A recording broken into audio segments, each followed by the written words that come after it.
communicate with someone, there are only two outcomes: effective communication and miscommunication. So how do we become effective communicators? It's actually pretty simple. Avoid miscommunication.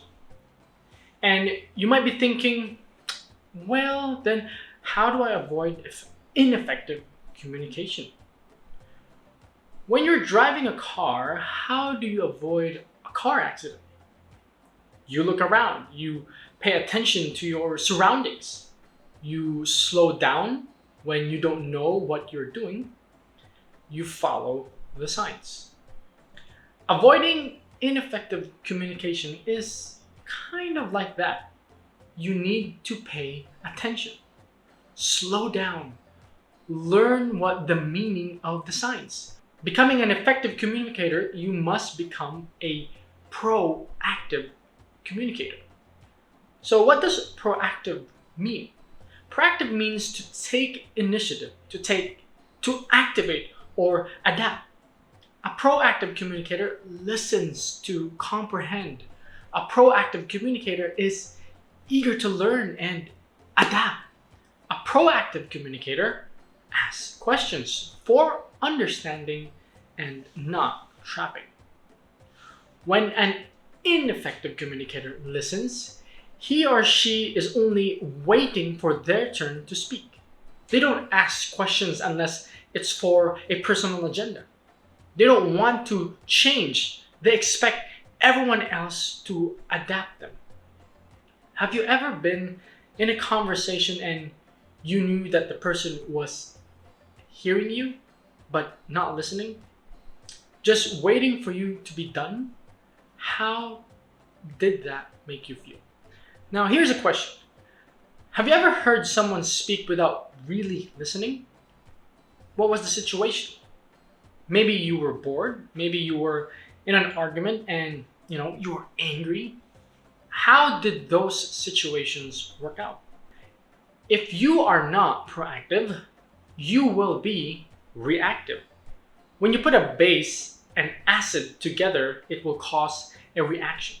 When two people from different backgrounds are communicating but not proactive communicators, you may get a reaction and it can be messy.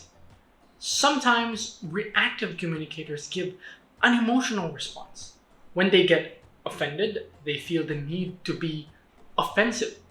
Instead of stepping back and assessing, looking around, understanding the signs, asking for questions for comprehension, they respond without a thought. And that can be dangerous for everyone. I heard someone say once, you never get a second chance at a good first impression.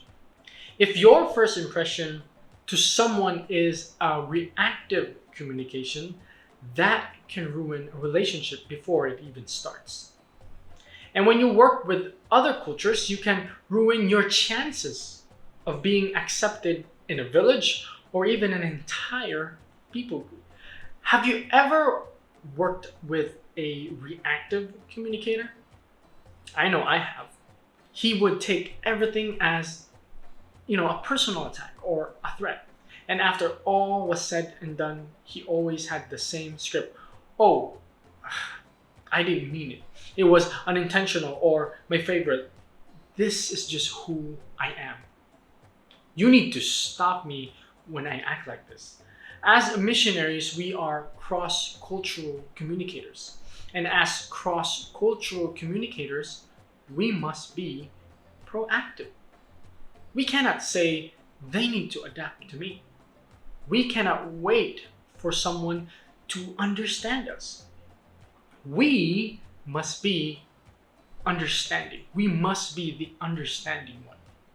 We must take the hard steps and ask questions. We must learn to put our emotions aside and assess the entire situation.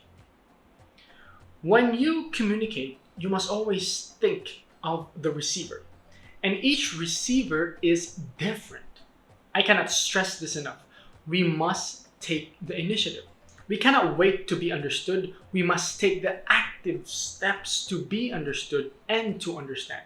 We cannot say this is just how I am.